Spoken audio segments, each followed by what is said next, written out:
welcome to part 2 of our Put a Ring on It episode 6 and 7 review. Now, if this is your first video that you're watching, welcome to our channel. I'm Bree. And I'm Evan. And this is Reality Check TV. Again, if you are new to our channel, here's where we discuss some of our favorite reality shows to watch together as a couple. So if you love reality TV like we do, please make sure to like and subscribe to our channel. So if you guys just finished watching part 1 of our 2-part episode, of course we were out last week. We went on a little mini vacation. We gave y'all that spiel first episode. But last week ended with Dr. Stacy talking to Ricky about how he felt about Catherine's date.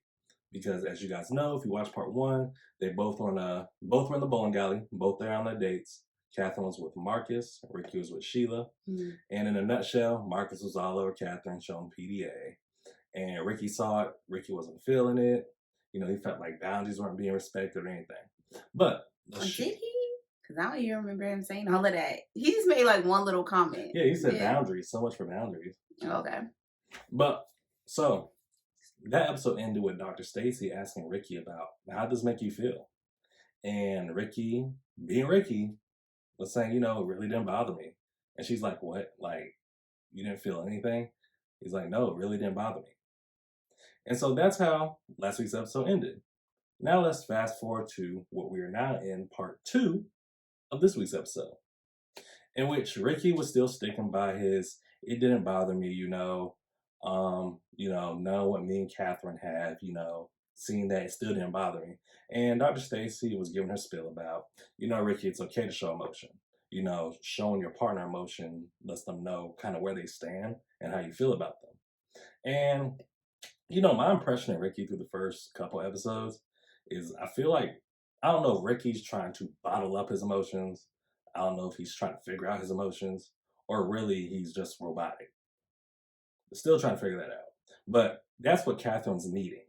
Because what Marcus is providing her, the PDA, the verbal compliments, Marcus is like literally showing that his intentions with her is all her. And it's like Ricky is just, just shooting the breeze. Like sometimes you just feel like this is the homeboy. Like there's no sense of PDA from him, no sense of intimacy or romance. Like I remember last time he gave her flowers for Valentine's Day. Oh, he said an actual day of when That's he when. gave it to her. Well, yeah, like I think it's even just beyond just showing PDA. I think it's also again him taking initiative. We mentioned this in our part 1. Like Ricky is he's just not giving, right? Like it's just like he's kind of just there. And he did mention that he is working on expressing himself. I think that it just takes a little bit of a deeper dig to figure out what is that block. But that's going to be, it's going to take his self-work to figure out what that is. But right now, this is what Catherine is needing from him. Or the relationship is going to continue to move in the direction that it's moving. With that, and then on top of other reasons too, but this is a big part of it because that's one of the main things that she's been asking for him to take initiative, express himself, express his feelings, intimacy, romance, like all of these things, chivalry, all of these things. And he's not providing any of it, and he's very open and honest about him not doing it. And I'm waiting to see. I'm waiting to see too with all the episodes we have left because we still have a ways to go. I want to know, and I want to see if Dr. Stacy kind of digs into that past marriage he had. Right. That past relationship, because I want to know. Right. Well, has Ricky always been like this, or did that failure make him like this? Well, remember when his ex-wife was on an episode, and they went out because they had to go out on a date with their ex. Again, if you didn't see that review, make sure y'all go back and rewatch our review on that episode. But remember, she was making the comments like when they was walking out and they were going to the car and he opened the door for her, and then she was like, "Boy, like not you opening up doors now." So clearly, that was probably an issue in his marriage. Clearly, like it's probably always been an issue of him again showing his woman, his partner, how he feels. Has been an ongoing thing, and so I want to go out on a limb here and say that he doesn't court women. I'm going to assume that. And if that's the case, I think that's also part of the problem a lot of times with us as women taking accountability as far as who we get into a relationship with. So was he doing that at the very beginning? It's just a question. I'm asking a question. Was he doing these things at the beginning and then he stopped? Or did he ever do these things? Did he ever open car doors? Did he ever give you flowers? Did he ever tell you how he was feeling, or you look nice, or give you the compliments and just the reassurance? Did he ever do that? Right. I'm curious on that. That's my question. Because I'm gonna say he hasn't because of his ex-wife's reaction. So And so I'm hoping, like I said, some episodes to come kind of we get more detail on that past marriage. Despite yes, he went on a date with his ex-wife, but I just feel like there's so much more yeah, that can kind of pinpoint the reasons for some of this. yeah, yeah. So yeah, once again, just waiting for more information, more background story on Ricky. So he decides, oddly enough, he decided not to go out on a fourth date with Sheila, and he better not have, because that was just gonna be real ridiculous. And he said exactly how I was even feeling as a viewer. He was like, "It's now turning into a friendship." And it was looking like that, like, from day one. I think the only non-friend thing they did was feed themselves. Like, besides feed that, each other. feed each other. Yeah. Yeah. Like, I really didn't see nothing past that. Yeah. And I saw no spark. He seemed really intrigued by her the very first date. Yeah. Like, look-wise, of course. Like, it was clear that he was attracted to her, but I don't feel like there was much of a spark. Was there chemistry? Yes, but as friends. No spark. It's not. And also, I think, to be honest, it might have been a red flag for her too after a while, because she's finding out that he's not there. His biggest issue in his current relationship is him expressing himself. And like I said, I just feel like to most women that may be a turnoff. I'm just saying, I'm just going to go out and say that. Yeah. Don't want to speak for all women, but I don't know a woman that wouldn't turn them off. But whatever, I digress. Of course, we already know Kat going on a third date with Marcus. Duh. Obviously, okay? That might end up being her man if she keep going this way. So then we get to, I believe, Jaisha and Joya and their decisions. Again, watch our part 1. Their dates were a disaster. What I do love, and this is why I love Jaisha. That's why he's my type of dude, right? And why I'm attracted to him, because he's just laid back. Like, he don't like that a lot of rah-rah. Like, he saw exactly what we saw with Brittany. She was doing too much. And he kept saying that. Like, she was doing the most. And he was like, what really was the turning point for him is when she started, like, kind of like twerking on him while they were at the gym. And he just flat out said he just doesn't like girls that carry themselves, or women that carries themselves in that particular way. He likes women like Joya. And he flat out said that in his confessional, which I knew exactly what he meant by that. She was doing too much, and she thought that was going to get his attention in a positive way, but it was a turnoff for him. If you are a man like Jaisha, they're not amused by any of that type of thing. Like the thirst, they're not moved by that. So somebody should have told her, you know. Yeah. So, well, what did you think about it before you go on to the next? About him not choosing to go on a second date with, or a third date, because that was their second one, so their third date with Brittany. I mean, I'm not surprised. That's not his speed. I felt like, her little flirtatious, her little grabbing his arms and blasey. I felt like he, from the beginning, he was like, oh, that's kind of funny. That's kind of fun. She's just, showing she's attracted to me and all that stuff. But I really felt like he was turned off at the gym because, for that to be the gym, I felt like he felt she was treating this like a competition and not being authentic. Like, she was doing more than what she should have been doing. Like she just wasn't chilling. Right. Like for him to be stretching you, and as soon as Joy will walk in, you're twerking. Like that's not. It's like, what are you here for? At the end of the day. So me preferably, I've never been into women that do the most. The whole twerking in public, you know, the Instagram photos, they ass on the little bathroom counter, you know, all that stuff. All that shit's played out. And you think Britney falls in that category? I mean, I don't know what she posts, but the whole twerking thing in public, like something like that, nah, that's not my speed. Yeah. Like that's, I don't know. You attract a certain type of guy with those type of actions. Mostly fuckboys, but a certain type of guy. She's a very beautiful woman. She just didn't have to do that. Just saying. We already know Joya was not going out on another date with Jacoby. Mm-hmm. You are a clown. Goodbye. I hope you call Brittany though, because I think she's available. So they're nay. They will both be getting new dates moving forward. Now, Zay and Jazz. Interesting. So we knew Zay was not going to choose to go on a second date with Miss Naya from last week's episode, because I don't even think he remembers the date because he said nothing. He was too focused on Jazz and her date with Sean Carter. So he decided he didn't want to go on another date with her. So he will be getting a new date as well. Jasmine, same thing. She made a very interesting decision to not go on another date with Sean Carter. Now, very interesting.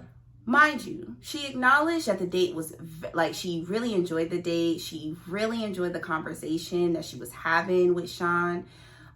She mentioned how intelligent he was, that she also was physically attracted to him, I believe, because she said that in last week's episode. So all was good, right? We think me and you are here, because I'm pretty sure y'all was thinking the same thing. She definitely gonna choose to go out on another date with him.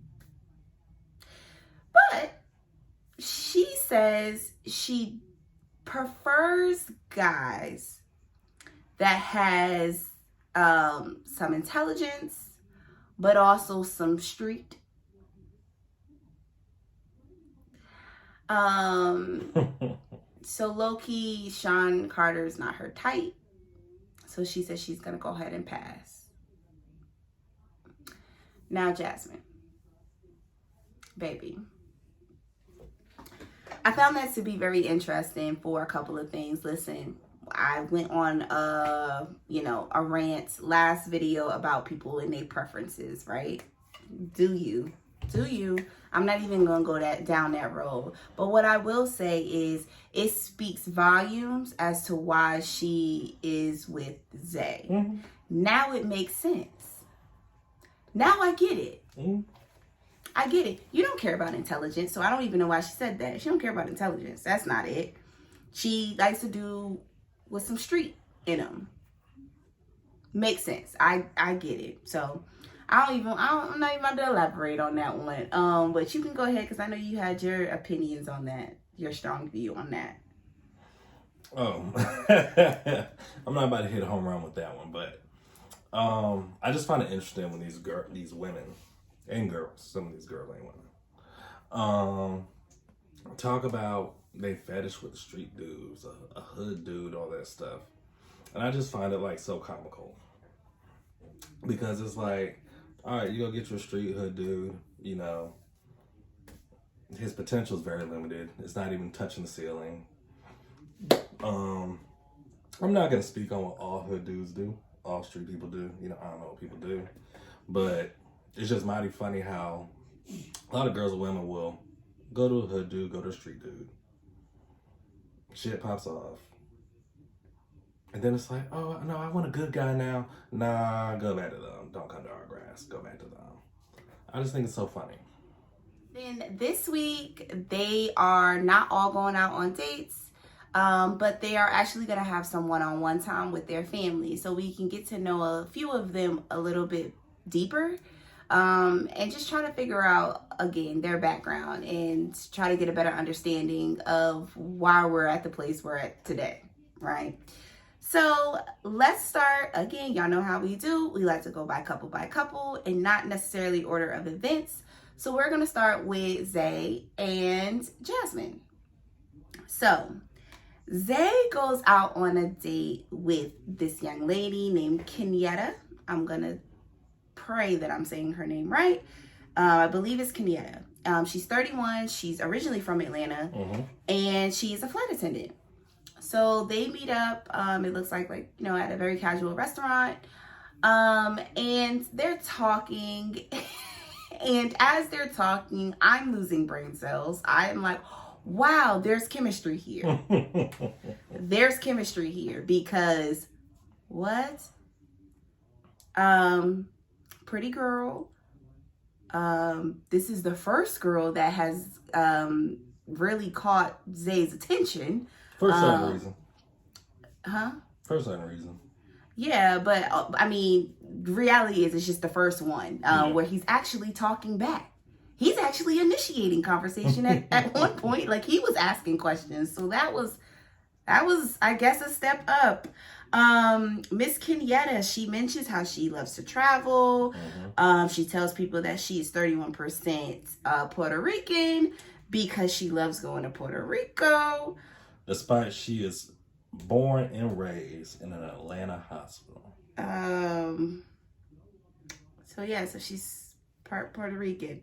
Then they start talking about her again being a flight attendant. We find out something about Zay that's deeper. He loves to fly. He loves planes. Everybody keeps mentioning how he has his head in the sky. I think it was Jasmine that made that, said that phrase. But he has this infatuation with planes. And he wants to be an aspiring pilot. Yes, right. Like he's really into planes. Which I think is, okay, we're finding out exactly something deeper about Zay. So that's something that he really loves to do. So he was really intrigued when Miss Kenyatta mentioned that she was a flight attendant. So that was one thing that he perked up with. And so they're talking about that.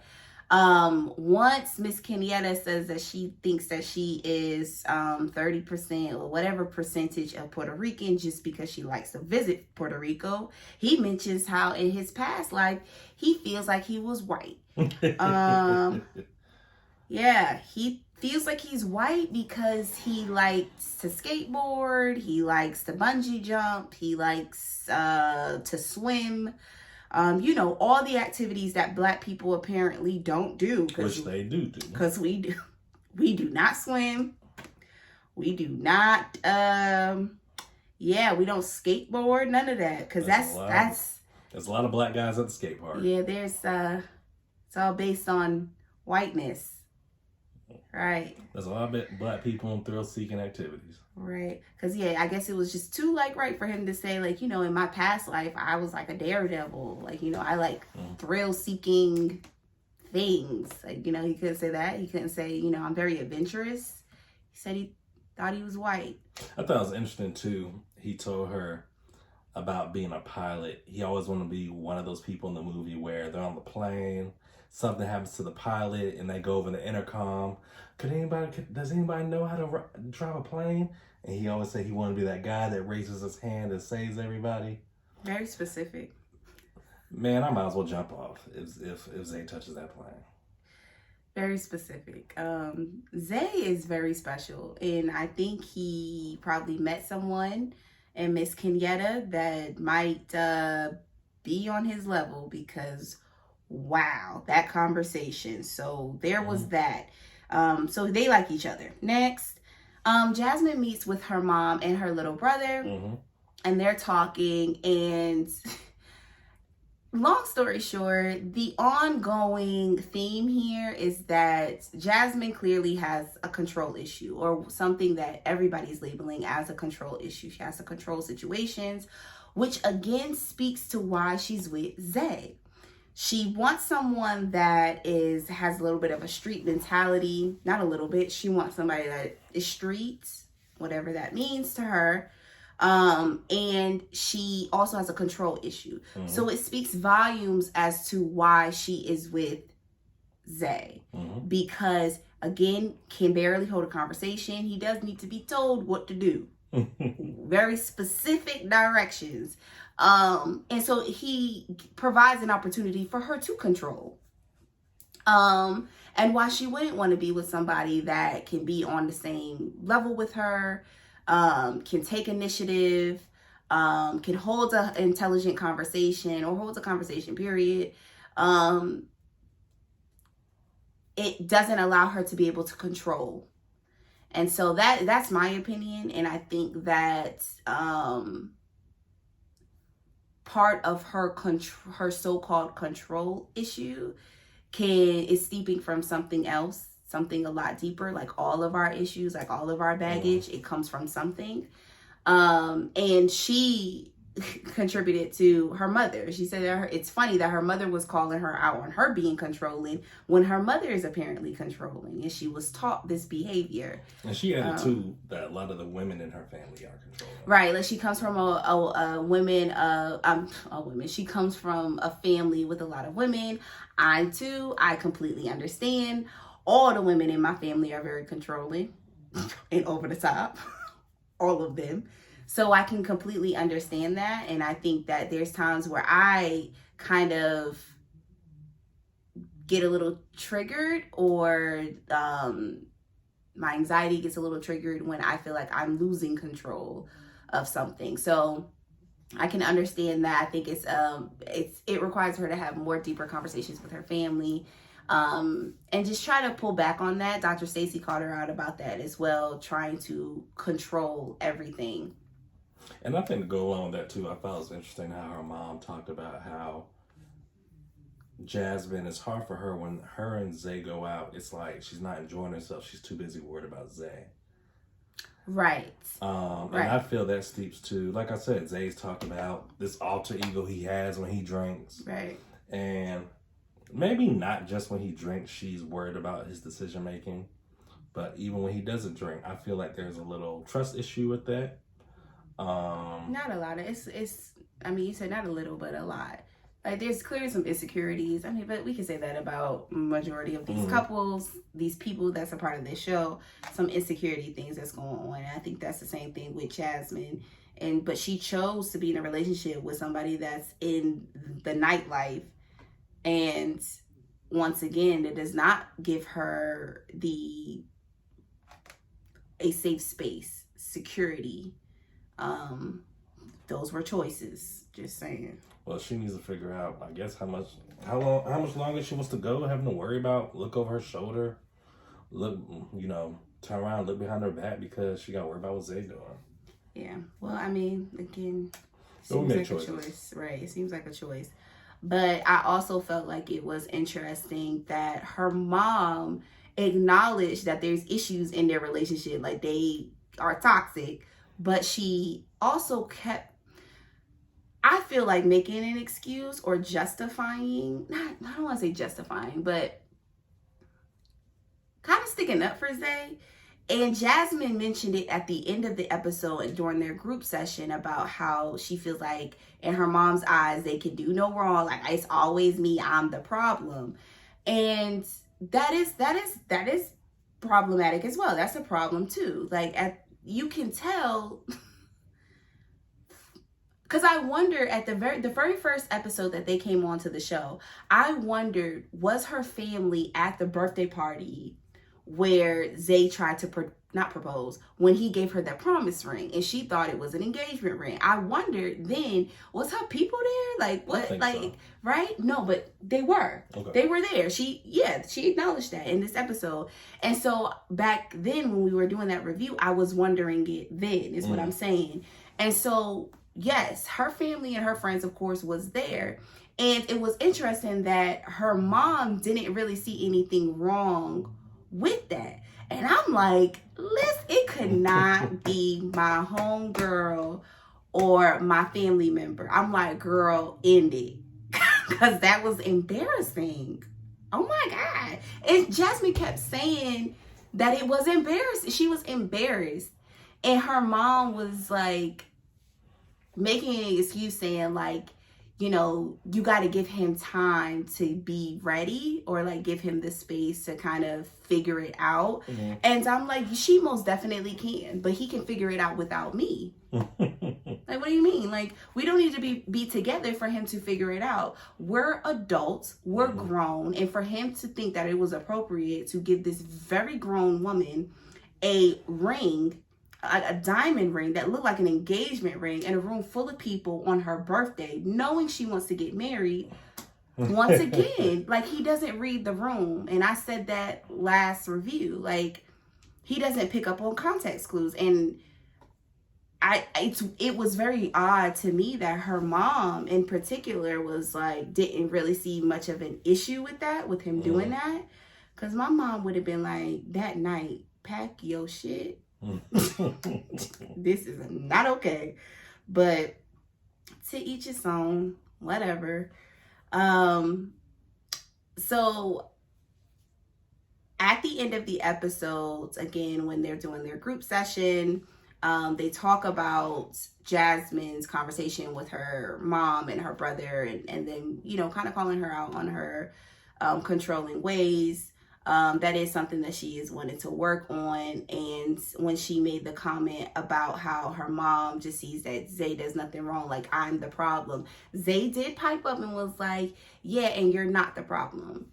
And everybody gave him his kudo points, because for him to say that without having to be prompted to say that, and recognize, like, no, it's not just you. You're not the only problem. It's me too. You're not the problem. That was big, I guess. Baby steps. You know, we just gotta be grateful for I guess, you know, small wins.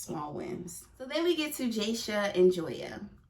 So again, this week, not everybody's going on a date. So Jaysha is not going out on a new date this week, but Joya is, and she also is going to sit down with her sister. But first, her date with Mr. Luther. And by the way, too, Dr. Stacy put, was it Jaysha? Yes. Jaysha on a self-reflection day. Yes. So. Yes. He still had some homework. So, Joya goes out on a date with Mr. Luther. Luther's very handsome, easy on the eyes. He's from Indiana. Didn't catch his age. I don't think he mentioned his age. But they meet up. They're, you know, again, it seems like another casual restaurant outside. And then I'm going to assume that they came to the location or to the venue at different times, because they both ordered their food separately, apparently. Because when they get to the table and their food gets there, they figure out, they're like, oh my God, we ordered the same thing. We ordered the same drinks, and we didn't even know each other. So they thought that was so cute.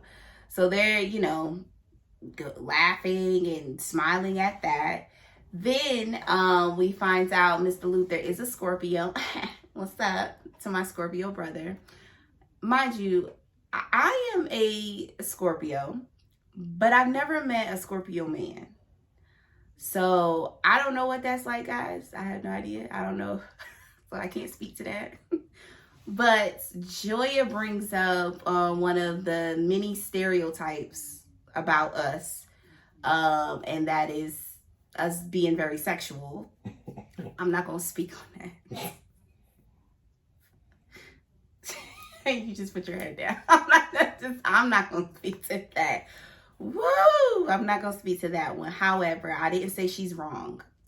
But for the men, he, you know, got flustered with it, but answered. And so they're talking about that, and their conversation was a little bit like awkward, because again, I'm just seeing Jaysha and Joya together. So them like flirting with other people is even making me uncomfortable. Like, doing too much.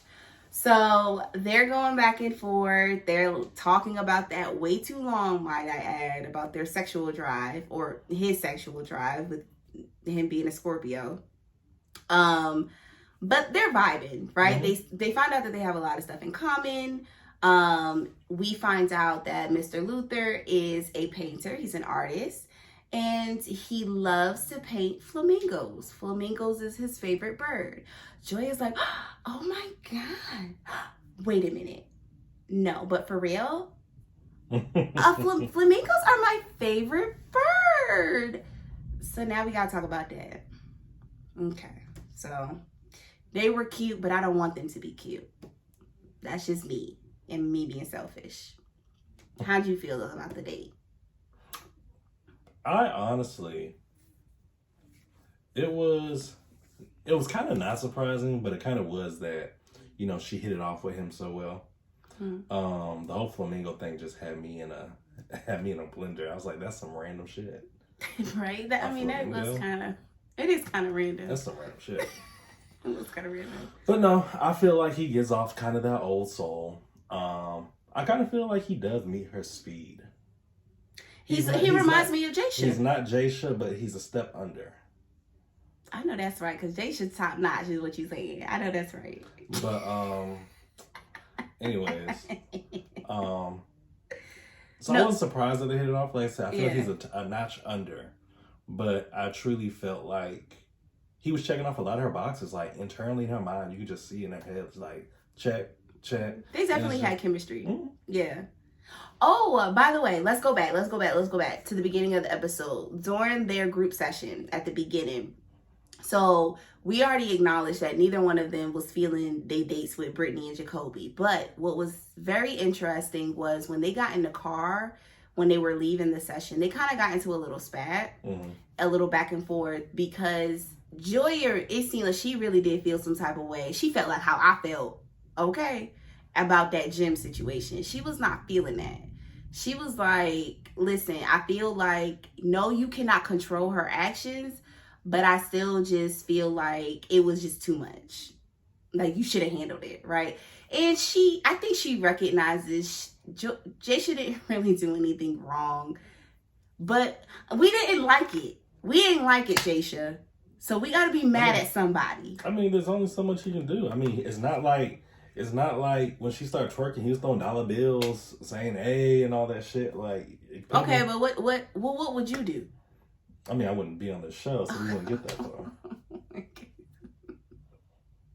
You say this every time. Because, like, you're asking me a situation I wouldn't be on the show. So you really can't ask that. I really don't have an answer for you. I'm not doing none of this. So. Why? For the reasons they're on the show, if I was presented with them reasons... All right, fine. Evan's not playing the game. He's not playing along with me right now. I'm just trying to get you to act in this mystical world like you're in this situation. Okay, so if I'm in the gym, somehow on a date with a whole different girl, because somehow I got signed up for a show against my will, and there better be a stipend for me being here against my will. If I'm over here stretching somebody out, why are you stretching her out? That's what they're stretching before working out. You ain't got to stretch her out. But if I was in Jaysha's position and she starts twerking, I mean, you know, it's crazy how he's holding her. It's like how she was twerking, he was holding her up. So if he would have moved his hand, she would have fell back. I just thought that was interesting. But no, she started twerking about, hey, let's get a water break real quick. That's what you would do. We're gonna divert. Okay. But once again, I'm not being on the show. We know we ain't gotta worry about you, cause I would kill a hoe. No, I wouldn't take that off. Them cotton hands. Anyways, no, we not gonna be in this situation, y'all. We would not be in this situation, so I agree. But I see what you're saying. But anyways, yeah, they were kind of going back and forth in the car, but we recognize that it's just, you know, tensions are high, and it's just very clear to me. And now I'm kind of going to skip into the conversation that she had with her sister. Joya really is in love with Jaysha. Mm-hmm. It's very obvious. And I feel like he's really in love with her as well. But what is throwing them off, they're not on the same page when it comes to this timeline. Joya wants to be married, and she doesn't want to be married to anybody. She wants to marry Jasha. She wants marriage and a kid. And she wants to have Jasha's child. That's what she wants. And so, as much as she was even saying, even towards the end of the episode, where she was like, basically, I went out on this date with this guy. This is her having a conversation with her sister. And I really enjoyed it. Like, it was the only date that I feel like I've enjoyed at this level thus far. Mm-hmm. And he reminded me a lot of Jasha. I feel the same way. Like, I was kind of getting the same vibes from Luther. I like him, and he reminds me of Jasha. And so she said that it just felt good to know that there are men out here that's like my man, and so all is not lost. So if I don't get what I want and we're not on the same page, then I might have to move on. And I know that's not what she wants to do. And I know, I don't think anybody wants to do that. But I do want to understand, really, from Jasha, is it really what he said a couple weeks ago about him just really being scared of getting into another marriage because he's been married before and having another child, and then something happening that, unfortunately, they end up back in another situation where he has another ex-wife, and he's not in the household with his child. And to add to that too, he did mention that when it comes to their timeline, there's still things he wants them to do. Right. And the traveling, and even like I said, traveling. He's talked about real estate before too. Right. But it's to one of his dates. But Jasha really does have things that he does want, places he wants to go, things he wants to do that he feels needs to, he needs to happen before that next big step. Right. And this is what I'm saying, guys. Like I said this in the last review for the last episode. Like, men have to recognize and respect we are on two different timelines. We literally are on a timeline. Y'all aren't. And so for him to continue to do this whole like, oh, I want you to be my wife, I'm not ready for it right now. It's like, okay, but now when? And I understand, like, when you reach a certain age, when you're a woman and you reach a certain age, yes, you get antsy. I'm not gonna lie. And unfortunately, a lot of women, I feel like it goes either one or two ways. Either they're like, I'm not settling, and I don't care. I just won't be with nobody, and it is what it is. Or they start bending their standards and what they really want, and really compromising on some major things that used to be non-negotiable, all because they feel like they are running out of time. And that's not a good position to be in either. So I just feel like they both love each other. It's clear that they want to be with each other. I'm not exactly sure what exactly he's waiting for. I don't know. Jasha, though, you better step up, because I feel like both of you guys are compatible with each other. You guys it seems like you guys are right and healthy for each other. You guys have a very healthy, respectful relationship is what we see, right? We're going based off of what we see, guys. And it'll just be really unfortunate if you miss that blessing, because it really does seem like you guys are like soulmates. It's like, Joya flat out said, she was like, she never has said that she wanted to be married. She said she's never said that. She actually also said she's never wanted, I want to have his child, like anybody. She's never had that. But with Jasha, he's the first. Like, he's the first person that she's ever been with where she's like, I want to marry you. And I don't know. Like, it would be really unfortunate if he doesn't step up. It really would. But any thoughts there? It's their situation can easily be solved with, I would say, in-depth conversation. The whole thing of things that he wants to accomplish, like the whole traveling, things he wants to do. That can be a conversation. Like, okay, well, when do you see yourself wanting to go here? When do you see yourself wanting to do this? And like I said, the typical fear about he had a failed marriage. It's normal to fear doing something again after it failed the first time. Right. You know, But that's the only life. difference is with somebody else. Right. And you don't get to the promised land by not taking chances. Right. And nothing is guaranteed. Nothing's guaranteed, and that's the thing. And that's what a lot of people do not understand. Right. If they do something, they want to be guaranteed a positive result, right? And that's not how. Or their result, whatever they want, and that's not how life works, right? So there's gonna be a curveball sometimes, but at the end of the day, when things work out, it's because that's for you. Right. When they don't work out, your name wasn't written on that. Or it just reached an expiration the end. Date. Yeah, it just reached the end. Nothing is forever. But my thing is, that's what relationships are. Relationships are about gambling. You don't know. Like, unless you are out here and you raving and you can see into the future. So none of us know. Like, we're all just going with the flow at this point. It's a gamble. Like, we gambled on each other, but we decided to gamble on each other because we did ask the important questions at the beginning. And so going back to what I've been saying, what are the conversations that we're having at the beginning? Because I'm going to be honest. Let's say 36, and I know if I was 36 in my mid 30s and I am out here and I'm dating and I have this child, and I know for a fact it's a non-negotiable. I want to have another child and I want to be married. When I'm dating, like, that is just something that I have to know up front. So if I meet a guy and I say, hey, like, yeah, I want to have more kids one day, and they're like, I don't really know. I don't think I want any more kids. Like, I'm just not sure.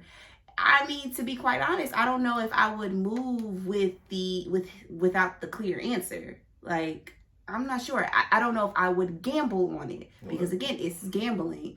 Some people do, and to each his own. But I don't know if I would, if I know that there's a goal in mind, I guess.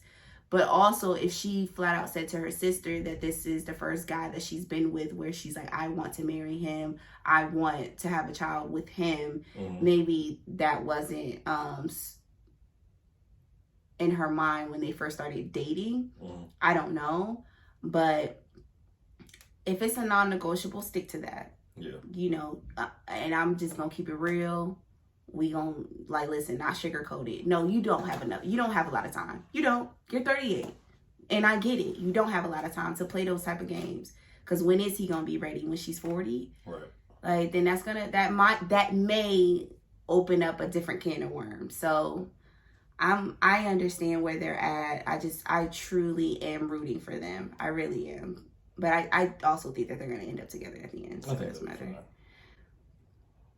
Okay, so last couple, Kat and Ricky. So Ricky is not going out on a date this week. Well, actually, neither one of them are going out on dates this week because they're doing their one-on-one with Dr. Stacy. We have been waiting for their one-on-one. So we finally get it. But before they meet with Dr. Stacy, Kat has a sit down with her grandmother who looks like she could be her mama, and her dad. I thought it was her mom. Right, and her dad that looked like it could be her brother. So that's what she was doing. But she explains it. Her parents had her when they were teens. So they were teen parents. Of course, not knowing what they were doing. I'm going to assume not knowing how to raise a child. And at the time, Kat's father decided to enlist into the military. So he was away for years. So her first time really meeting him was when she was 14. So all of this background information, it makes sense. We also find out that the relationship between her and her mom is a little bit rocky. Kat is, kind of just describing her mother as a bit of an aggressor, whatever that means. So she says that that's kind of where she gets it from. And, it just seems that there's probably some more issues with the mother. And Kat also mentioned how she just never really kind of had that motherly instinct with her. And that speaks volumes as well, as far as, her having mommy issues. I mean, let's just call it a thing. It seems like her relationship with her dad has gotten a lot better and stronger over the past couple of years. She did mention that it started to get really strong once she even got in a relationship with Ricky. So as she's been an adult, but they're having a really good conversation and somewhat of a breakthrough. And she's crying and saying how because of her past, how she was raised and not knowing him until she was 14, and not seeing a real relationship, a positive relationship. It has all impacted the way she exists or shows up in the relationship with Ricky, right? Like, this is all, trauma 101, healing 101. Like, we pretty much all figured this. Like, there is background with Kat as far as why she is moving the way she's moving and why she's even in this relationship with Ricky. Yeah. But it also seems like her dad is, I'm trying to think of a word for him. He seems like he is emotionally available now. Like, he seems like he is doing the work now and is really there for her now. And I'm not shocked. Again, he was a teen dad, so... And the same thing for her mom, I'm going to assume. They were teen parents, so they didn't know what they was doing. They didn't have an idea what they were doing. Right. But it seems like her dad is on the path of being a better person, and it doesn't sound like her mom is doing that. Yeah, because she did add, too, about when her mom comes around, especially when Ricky's around, she's a little inappropriate. Right. So yeah, they were just talking about that, and her grandmother was given insight as well, and just really starting that healing process. So they had a really good conversation. Now fast forwarding to the conversation with Dr. Stacy with Ricky and Kat. Dr. Stacy mentions how she was caught off guard by their last session with Kat and her, I guess, outburst, we were going to say. I don't know how we want to say it, but basically her anger. And she was like, if I'm seeing that and that was in front of me, I can only imagine what's going on when it's just you two in the middle of an argument or a disagreement. What did she call that alter ego? That started with an M. No, I thought it started with like a S. Was it Storm? Smokey. She was like, Smokey is who she calls the person that has like the anger management issues. And she was like, Smokey know how to go from 0 to 100. That's her incredible hope. Right. And it seems like we're finding out Kat is a little bit more toxic than what we thought. To give context too on the Smokey, she felt like that persona really during her childhood when she was little, from, like I said, going up through grade schools, a teen, she really felt like that helped her get her voice heard. Right. Because she felt like she didn't have a voice when she was little. It was her protective. So that was her protective persona. Yeah. And that's something that, of course, as she got older, she said she got older, especially with Ricky, something that she didn't want to, fall back to. Yeah. Because she loves Ricky. She cares about Ricky.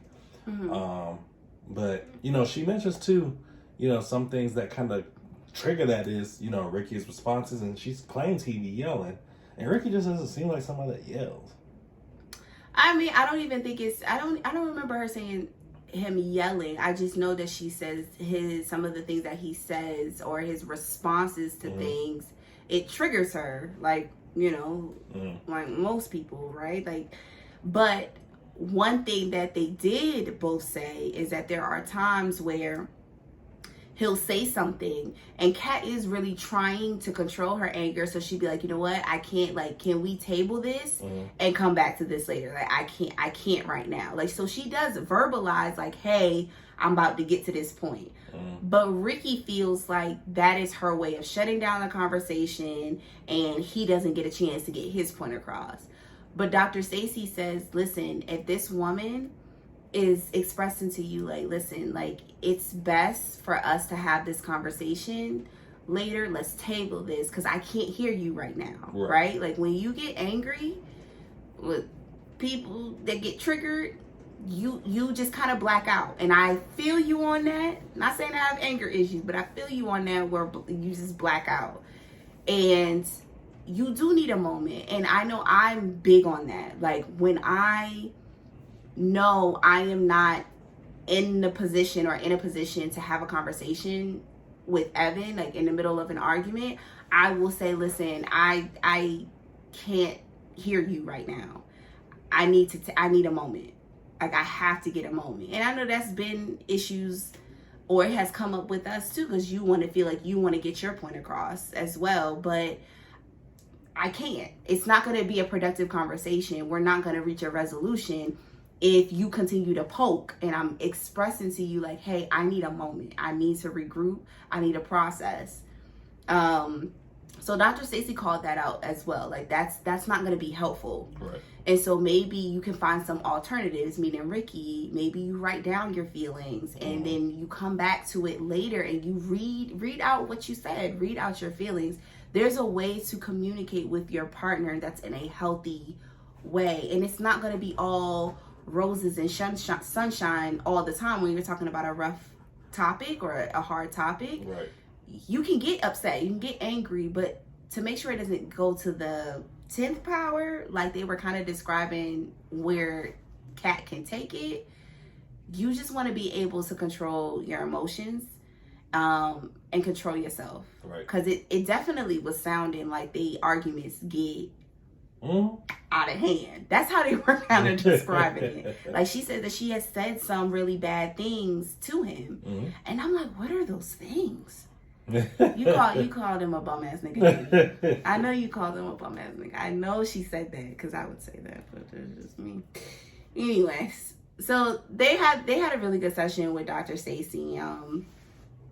Again, I still don't think that Kat and Ricky gonna make it, but we'll see. So the episode ends with their group session. All of the couples kind of talk about their week and where they're at. We've already discussed pretty much Jaysha and Joya, Zay and Jasmine. Of course, Zay decided to go out on another date with Miss Kenyatta. Again, that's the only woman that got him to really talk. So that's gonna happen. I know Jasmine's probably feeling away with that because there is a jealousy issue there. And then we already know that Kat is going out on another date with Marcus, and next week Ricky will be getting a new date. The episode ends with Joya answering if she wants to go out on a second date with Mr. Luther. Luther Vandross. That's what the conversation was. And it's so funny because Jaysha, for the first time, started showing some defensive mechanisms. What? Defensive mechanisms. Defensive mechanisms. So, as Dr. Stacy was talking to Joya about Luther, I don't know if you remember, Jaysha just was like, Luther, like, he was trying to crack jokes. Pretty much. He was doing what Zay did a couple weeks ago, deflecting. He was pretty much cracking jokes, deflecting. Yeah. And I just thought it was interesting because I don't think he was worried about that past clown or anybody. Right. But I don't know. I kind of think he showed some emotion because hearing about Luther, he kind of felt like, that kind of sounds like me. Yeah. You know? I think he was bothered. This was the first time that we kind of saw Jaysha get bothered. I noticed that too. And I was like, oh, snap, he look uncomfortable. Now he got a little competition. Jaysha, listen, step up. Claim your prize. That's all I got for you, Jaysha. Please step up. But that's how the episode ended. It's their little cliffhanger that's really not a cliffhanger because once again, they show scenes for next week. And people are there. Luther is there. So there's that. And I know his mother named him Luther because of Luther Vandross. You're right. I know for a fact. Because don't nobody just be going around naming their kids Luther. I know. Anyways, guys, that was this episode 7 of Put a Ring on It. Thank you guys so much for hanging with us, being patient. Sorry that we got a little bit behind, but it will not happen again. And we promise y'all, we're getting the studio together. Yes. Work in progress. Rome was not built in a day. Yes. Okay. My favorite saying. Rome was not built in a day. So it's getting together. Y'all not gonna see this background forever. Right. We got y'all. Work with us. And please continue to like, comment. Please comment. Please comment. Like, listen, one of our videos is now over 1.2K, I think. And there's no comments. Not one. Please comment, guys. Comment on the videos. Let us know what you're like and what you dislike. Like, just tell us. And please share, and also please subscribe to our channel so you can get some notifications on when we post new videos weekly, what new shows we have in the pipeline, because we do have a couple of shows that are coming up for the summer that we will be adding to the roster. And we would love to know, what shows do you want us to review? Like, tell us some more. Like, give us some recommendations. Like, we're looking for new shows all the time. We've kind of been staying in our own little territory, or what we know and what we like. But we are open to suggestions. Please, please, please let us know what shows you would like for us to review. Right. Follow us on all of our social media platforms, Twitter, Instagram, TikTok, everywhere. Please like, comment, subscribe, share. Anything else? Y'all be safe in these streets. Until next week. Bye, guys.